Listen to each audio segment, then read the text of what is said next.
Welcome back to United Case Report, where every case reminds us that the courtroom reveals what people are truly made of. Today's case is going to hit differently, because the person who committed the betrayal in this story wasn't a stranger. It wasn't an ex. It wasn't a con artist you met online. It was a mother. And the person she betrayed was her own daughter, while that daughter was lying in a hospital bed. Let that sink in for a second. And then stay with me, because this story gets worse before it gets better. Setting the scene, meet Carla. Carla is a 28-year-old nurse's aide from Tennessee. She had been living with her mother, Ruth, for about 2 years after a difficult breakup left her financially strained. The arrangement was simple. Carla paid her mother $400 a month in rent, helped with groceries, and handled most of the household chores. Ruth owned the house. Carla had the second bedroom. By most accounts, Carla and Ruth had a complicated relationship. Ruth was controlling and often dismissive of Carla's feelings. But Carla told herself it was temporary. She was saving money. In another year, she'd have enough to move out on her own.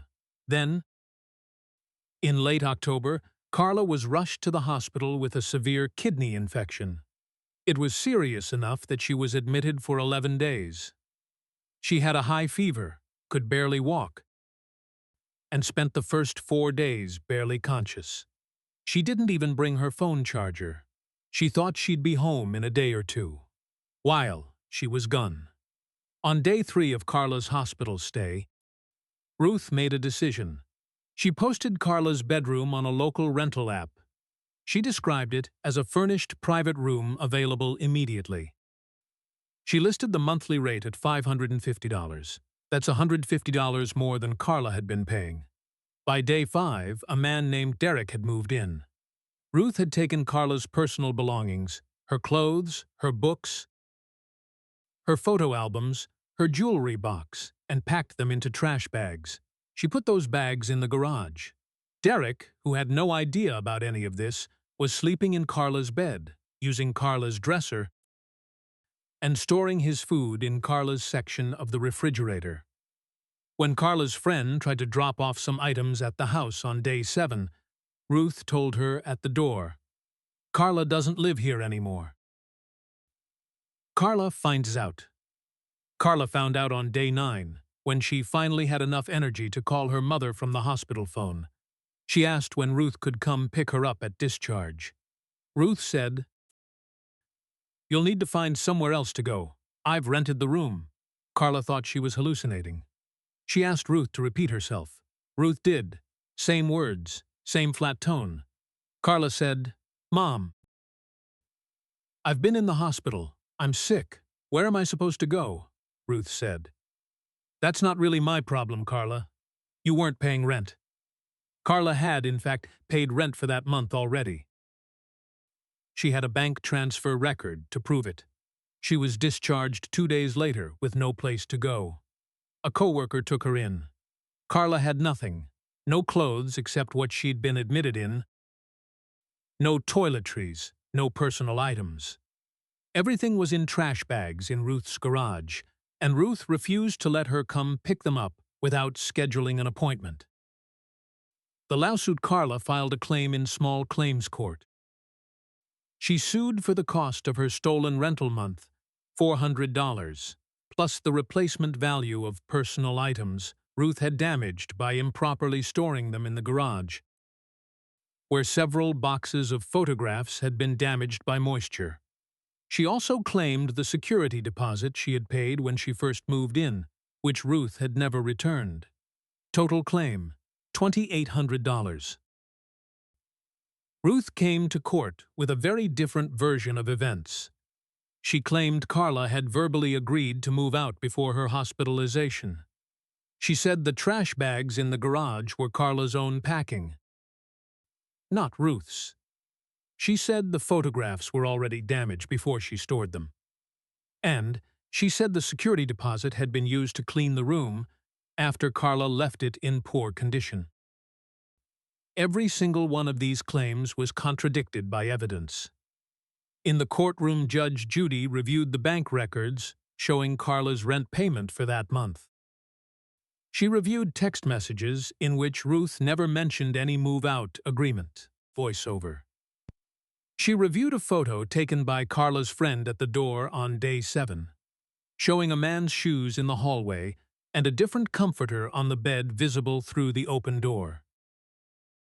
Judge Judy turned to Ruth and said, "You rented your sick daughter's room while she was in the hospital, while she was hooked up to an IV. Is that correct?" Ruth said. She wasn't paying rent going forward. Judge Judy said she had paid rent for that month. "You have the transfer right here." "She paid." Ruth said, "I needed the income." Voiceover. There was a very long pause. Judge Judy said, "You needed the income. Your daughter was in a hospital bed, and you needed the income." Voiceover.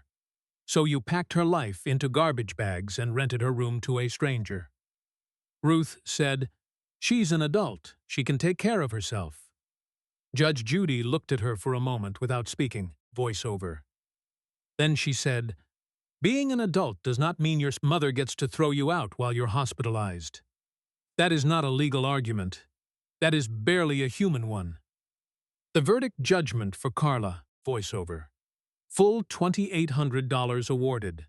Judge Judy also made a point of noting that Ruth's behavior went beyond the legal dispute, that it represented a profound failure of basic parental duty. Voiceover. Regardless of the adult status of the child. She said, "Money can be repaid. Photographs cannot be replaced.